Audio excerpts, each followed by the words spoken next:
Saudações a todos os ouvintes da Universitária FM. Eu sou Bosco Arruda, professor titular aposentado do Departamento de Engenharia de Produção da UFC. E este é um programa de iniciativa do Sindicato dos Docentes das Universidades Federais do Ceará, a DUFS, cuja diretoria de assuntos de aposentados eu tenho a honra de ter assumido na gestão 2023-2025, a DUFS nas lutas, que tem na presidência a professora Irenise Oliveira. O programa Vivenciando a Academia, histórias marcantes nas universidades federais do Ceará. Objetivo é entrevistar docentes aposentados, tempo de aposentadoria, mas ainda na ativa. Demonstrem a importância dos trabalhos de docentes das universidades públicas e gratuitas no desenvolvimento de suas áreas de especialização e dos setores nacionais das ciências básicas, tecnológicas, de saúde e humanas, principalmente no que concerne ao desenvolvimento regional. O entrevistado de hoje é o professor adjunto Roberto Smith, aposentado do Departamento de Teoria Econômica da UFC. Possui graduação em Administração de Empresas pela Universidade de São Paulo, em 1965, e em Ciências Econômicas pela Universidade Presbiteriana Mackenzie, em 1966. Mestrado em Economia pela Universidade Federal do Ceará, em 1978. Doutorado em Economia pela Universidade de São Paulo, em 1988. E pós-doutorado na Université de Paris, 13, França. Exerceu cargo de diretor-presidente da Agência de Desenvolvimento do Estado do Ceará, DES, e de presidente do Banco do Nordeste do Brasil, de 2003 a 2011. Foi também presidente da Associação Latino-Americana de Bancos de Desenvolvimento,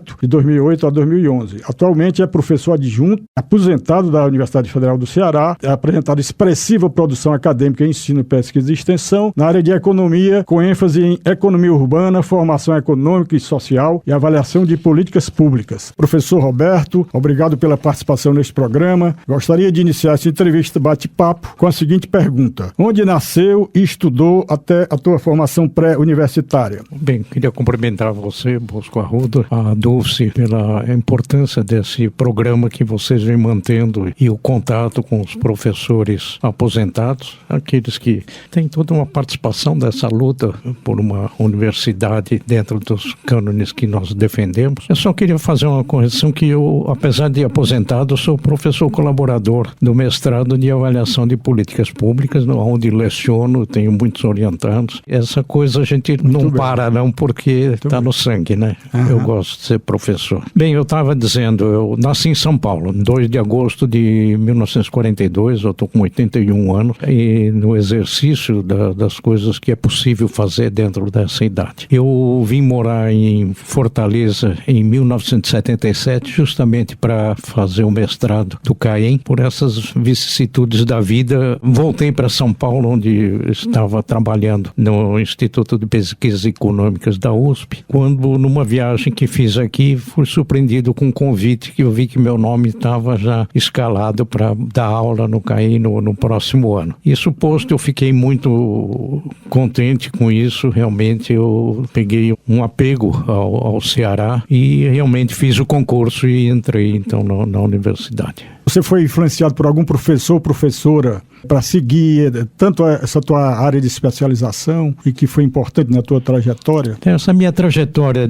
essa impregnância de vontade de entender a questão regional, ela vem de muito antes. Ela já vem ainda em São Paulo com aquilo que eu acompanhava e que eu trabalhava com a questão do planejamento. E como eu também trabalhei sempre na área de empresas de consultoria, o planejamento estatal para mim estava dentro daquilo que despertava a minha linha de interesse. E dentro dessa linha de interesse, em especial o Nordeste. Eu até, enquanto era estudante na faculdade de administração e depois de economia, eu fiz uma viagem pelo Nordeste, pelo governo federal, consegui esse apoio e realmente fiquei muito impressionado com toda essa história. Você virou um paulista nordestinado. O Celso Furtado, uma vez, quando eu contei minha história para ele, ele disse que eu era nordestino por teimosia. Posso contar uma história com o Celso Furtado? Por favor. O Celso Furtado dirigia a Sudene e eu, pelo jornal, descobri que ele estava em São Paulo. E eu falei, poxa, eu vou conversar com o Celso Furtado. E descobri que ele estava num hotel que eu sabia onde era e me mandei para esse hotel. E naquela época, os esquemas de segurança não eram tão fortes e me orientaram qual quarto que ele estava. E eu fui lá e bati na porta. E ele atendeu pessoalmente, com aquele jeito dele, um pouco rude de tratar e tudo mais, que a gente conheceu bem, mas que muito próximo. E aí eu disse, Celso, eu gostaria de trabalhar com você na Sudene, porque eu me importo muito com a questão do Nordeste. Aí o que ele me respondeu respondeu: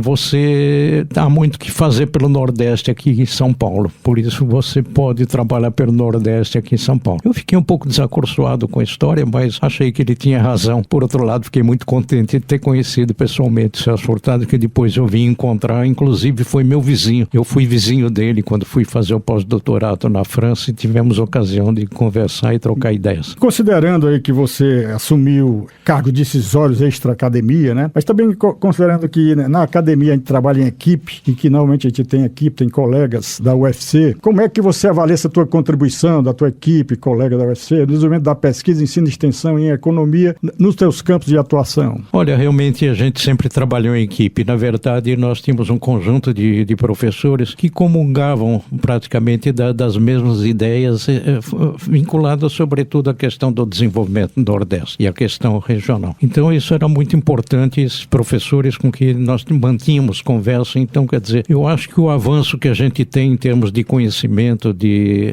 formulação e tudo mais, ele era um conhecimento que decorria dessa junção de interesses e voltados para o regional. Eu acho que isso foi muito importante. Eu, quando vim fazer o mestrado aqui, eu tinha isso muito na cabeça. A minha tese de mestrado é sobre a questão do desenvolvimento regional, a questão da industrialização. Faz parte de todo um debate, de uma discussão interna que nós tínhamos, não que envolvesse todos os professores, mas nós éramos professores mais envolvidos com a questão social, com a questão desenvolvimentista, que era o grande mote da época, que infelizmente depois passou a ser deixado um pouco de lado, infelizmente. Tem uma história que eu posso contar um pouco para você também. Eu estava no CEP, Conselho de Ensino, Pesquisa e Extensão, na época em que foi aprovado o doutorado do CAEN, não é isso? Sim. E uma das perguntas que eu fiz quando eu li aquele projeto é que eu via muita disciplina de econometria, né? A turma os chamados primos pobres da matemática. E aí eu fiz a pergunta: e onde que está aqui a questão da economia política? Aí disseram: tem uma disciplina ministrada pelo professor Roberto Smith. Aí eu fui ver, aí estava lá a tua disciplina, mas estava assim, um pouco isolada do conjunto, né, lá do currículo do doutorado. E foi uma das críticas que eu fiz, no bom sentido, no sentido de melhorar mesmo, porque a econometria, ela não, até onde eu sei, estudei no doutorado e tal, eu não vejo como você captar toda a complexidade de um sistema complexo como é o socioeconômico através de modelagem matemática só, né? Tem que ter conhecimento das outras áreas, antropologia, sociologia, filosofia, para poder compreender. E eu acho que é isso que a ciência política dá essa contribuição, e deve ter sido o teu caso lá no Isso é interessante. Quando eu vim fazer o CAEN, ainda como estudante do mestrado, eu fiz questão, tinha algumas cadeiras opcionais que eu fiz questão de fazer na sociologia. E aí foi uma discussão muito grande e não queriam me dar os créditos. Eu negociei com eles, falei: vocês me dão os créditos e eu compro mais créditos na área de economia, mas eu faço questão de ter essas cadeiras na área de sociologia. E elas foram muito importantes para mim dentro do pensamento de economia política. Tanto é que acabei me especializando muito, aprofundando muito no conhecimento da economia marxista. Felizmente tem uma neta que está se desenvolvendo e acabou de entrar nas ciências sociais. Eu estou pondo todos os livros para ela, estou despachando para Brasília, onde ela mora, porque eu acho que ela pode ser uma sucessora desse pensamento. Mas como você dizia, realmente nós tínhamos todo esse esforço para enfrentar aquilo que era o mainstream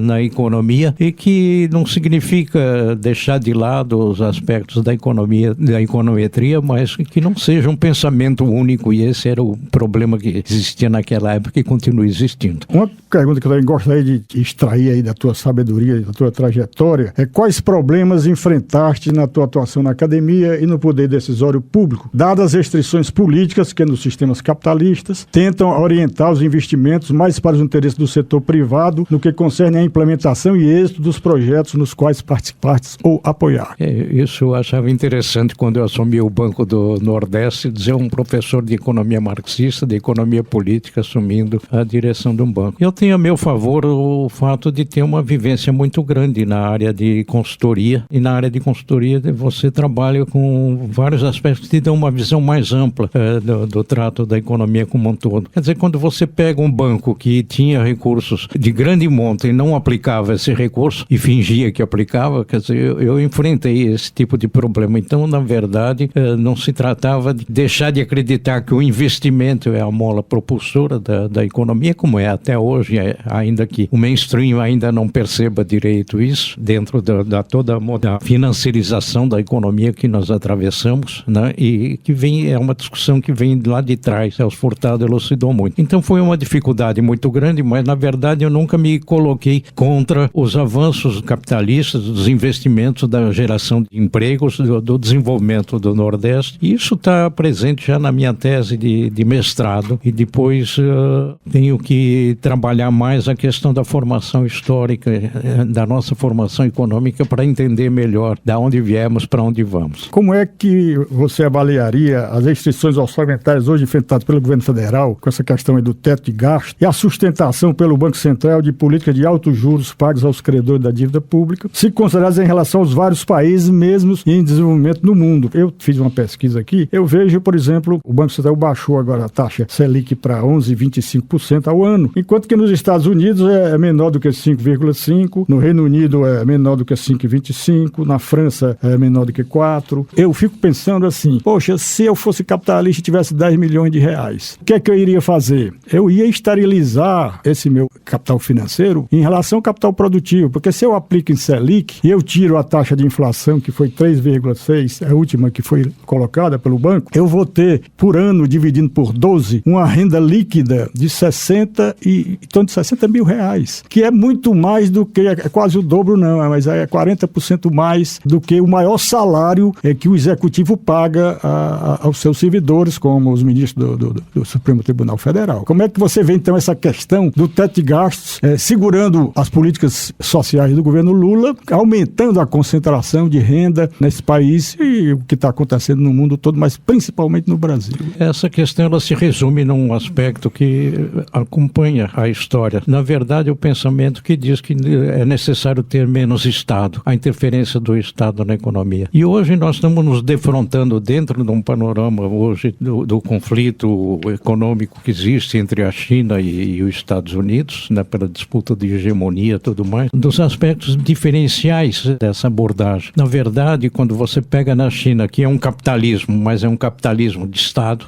o que significa que quem garante e influencia nos altos padrões de investimentos continua sendo o Estado, como sempre foi no Brasil. Veja o problema da distribuição de dividendos da Petrobras, que a imprensa coloca e o sistema financeiro colocam a coisa para que ninguém entenda. Quer dizer, quando o Petrobras não distribui totalmente os dividendos, é porque ela está numa fase de investimentos necessários para avançar na transição energética. Isso significa investimentos de maior risco, porque ela está penetrando em áreas que ela necessita investir e formar um conhecimento mais adequado e tudo mais. Mas está gerando emprego, então, né? A não distribuição significa uma forma de capitalização da empresa, ou seja, o acionista não está perdendo nada, porque a empresa está capitalizando, parte desse lucro está sendo capitalizada. Isso significa que o risco, a empresa pode atender às necessidades do risco que se coloca e avançar dentro da sua posição hegemônica dentro da economia ocidental. Existe uma cortina de fumaça onde sempre o que está por trás, justamente como foi colocada a questão do Banco Central, os juros, tudo mais, é a da maior ou menor interferência do Estado na economia. Então isso é o cerne da questão e que a imprensa faz questão de deixar de lado, e as análises do setor financeiro sempre passam por cima disso, encobrindo, quer dizer, com uma estruturação ideológica, ideologia aqui entendido falsificação da realidade, ou seja, a realidade não é apresentada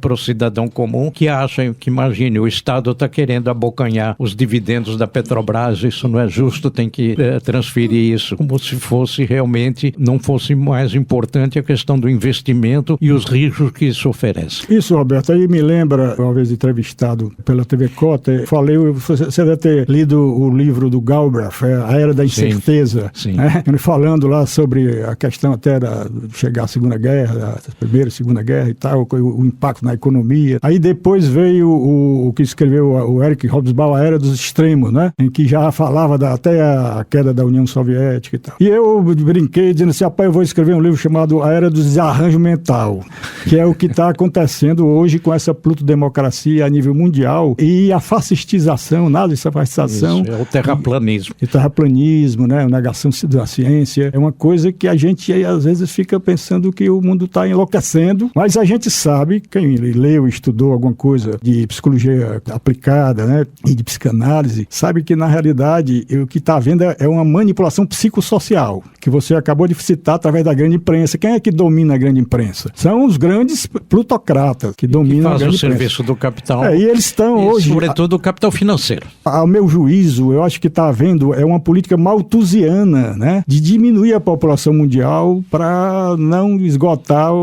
nossas riquezas, que vão certamente se esgotar se continuar no ritmo de exploração que nós estamos vivendo. O que é que você diria sobre isso?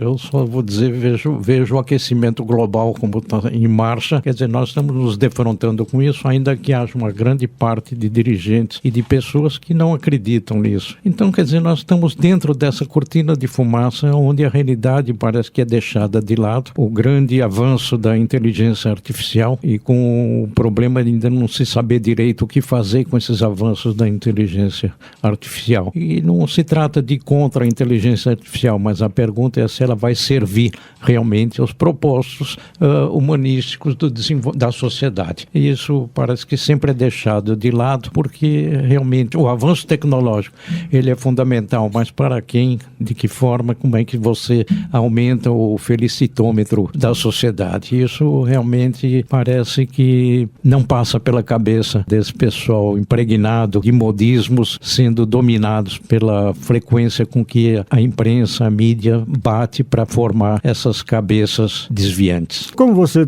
se você for ler o meu livro, você vai ver, eu coloco muito essa questão, tudo é dialético. Nenhuma tecnologia ela é boa ou má em si, depende do uso que se faz dela. Né? Isso mesmo.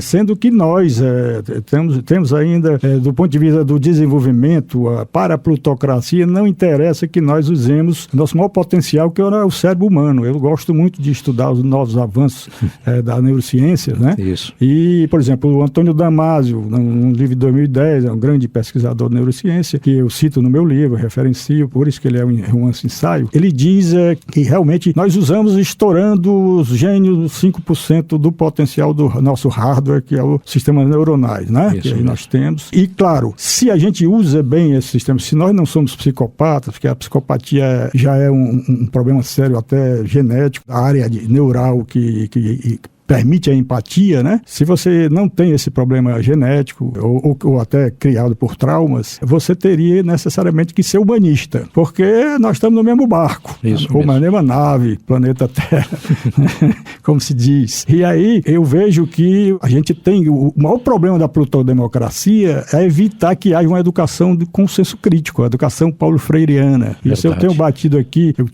aprendi muito com outras entrevistas, com professores e professoras da área de humanas, né, que ensinaram e conheceram pessoalmente Paulo Freire. Eu, infelizmente, não tive esse privilégio. O que é que você acha? Essa busca do nazifascismo de negar a ciência, negar tudo que é sabedoria e conhecimento, é uma facilitação da manipulação psicossocial? Eu acho que é isso tudo que você coloca, eu concordo, nós pensamos da mesma forma, e eu acho que isso vem de um roldão onde se procura pensar pouco nesses avanços, que é claro, por trás deles existe toda a gama de interesses, de estruturação de poderes, né, que estão hoje postos em toda a sociedade mundial. O que vai dar isso, não sei. Eu acho interessante quando a gente analisa, por exemplo, histórias em quadrinho de ficção e tudo mais, que jogam, os filmes mesmo também de ficção, que mostram o grande avanço da tecnologia e tudo mais, mas eu acho interessante que as pessoas dentro desses panoramas, elas se vestem como se estivessem na Idade Média. Ou seja, parece que nós estamos usando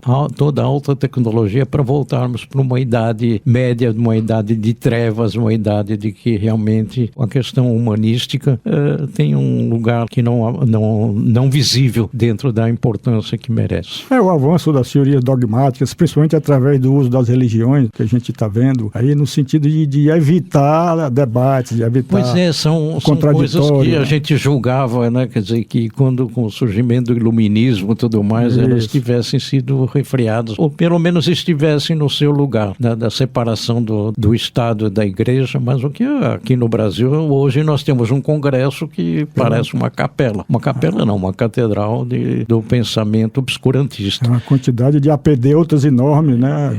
Que nos representam, eu não sei como, né? E por outro lado, nós temos aí toda uma situação mundial, tem vários dirigentes com o dedo no gatilho da energia atômica, para disparar a energia atômica, e nós vivemos então todos esses aspectos, né, tanto da questão ambiental como da questão realmente da violência armamentista. Estamos voltando a uma corrida armamentista. É claro que o capitalismo gosta, porque com isso a indústria bélica adora. O capital vai se valorizar em cima da compra e venda de armas, e é claro que elas servem para matar, mas isso não é olhado, isso está dentro de uma conta aqui, onde realmente você matar milhões de pessoas, isso não tem importância nenhuma, até melhor. Como está acontecendo em Gaza hoje, né? Quer dizer, que é a mesma coisa que aconteceu da visão do ex-presidente do Brasil, que dizia, olha, não precisa combater a Covid nem nada, porque os velhos vão morrer, nós vamos nos livrar dessa carga. Quer dizer, isso está lá explícito, né? E a gente convive com isso, com todos os valores que nós fomos criados, você, eu, todos em geral, nós que tivemos essa faculdade de poder estar dentro de um ambiente de universidade onde se discutia e se aprofundava essas questões da sociedade, de interesse da sociedade, e que são deixados de lado e realmente dentro de uma forma mais comezinha de destruição daquilo, dos nossos valores. Nesse sentido, Roberto, quais conselhos você daria aos mais novos docentes e às docentes que estão aí hoje nas universidades públicas e gratuitas desse país? Nós estamos dar conselhos não é o meu feitio, né? Eu realmente, porque eu mesmo, para mim, eu estou um pouco pasmo com tudo isso que está acontecendo. Mas eu acho que manter o espírito do entendimento da realidade, o espírito crítico, nós somos os portadores disso, nós temos um papel importante dentro dessa preservação. O que nós precisaríamos, talvez, é um pouco mais de comunicação social. Essas coisas estão avançando, mas acho que ainda acredito que, como se tem afirmado, a direita é muito mais efetiva nesses aspectos de espalhar o ódio, a falta do conhecimento, o terraplanismo, do que nós, em termos das experiências que significam importância para a humanidade. Nesse contexto e nessa conjuntura, como você vê a importância dos sindicatos no que concerne a defesa dos nossos direitos e a formação da visão de mundo, política, social, cultural, dos e das docentes? Infelizmente, os sindicatos foram aniquilados. Eles foram extremamente importantes, e a gente vê que a extrema concentração de renda, a extrema concentração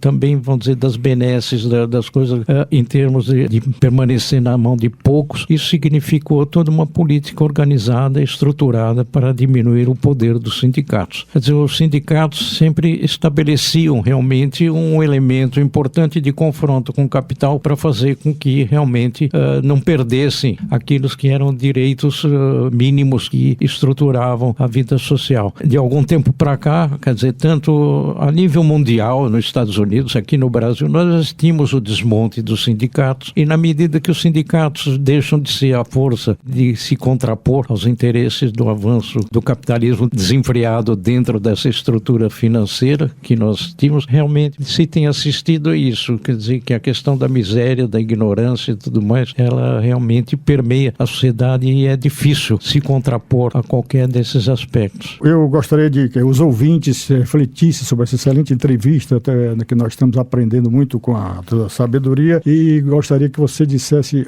as suas últimas palavras, porque nós já estamos esgotando nosso tempo de entrevista aqui, porque sai no Almanac nas segundas-feiras, aqui daí é metade do programa. Eu fico muito satisfeito de participar do programa de vocês, Bosco. Fico muito satisfeito da minha vinculação permanente à DUFSE, do papel que eu desempenhei dentro da DUFSE, fui de diretoria e tudo mais, E acho que o que é importante é que a gente tenha realmente essa forma de resistência. Vai passar isso e eu acho que nós temos um papel importante nessa resistência. Eu acho que nós estamos assistindo processos que estão em marcha. Eu acho que eles, como você disse, né, existem forças dialéticas aqui que estão operando dentro e fora e que nós temos que estar dentro desses aspectos. Então essa resistência ela está expressa hoje na nossa participação política, na nossa participação nos ambientes da universidade e aqui nessa rádio também, isso faz parte desse conjunto. Meus agradecimentos e mando grandes saudações aos ouvintes, espero grandes reflexões dessa grande entrevista. Muito obrigado.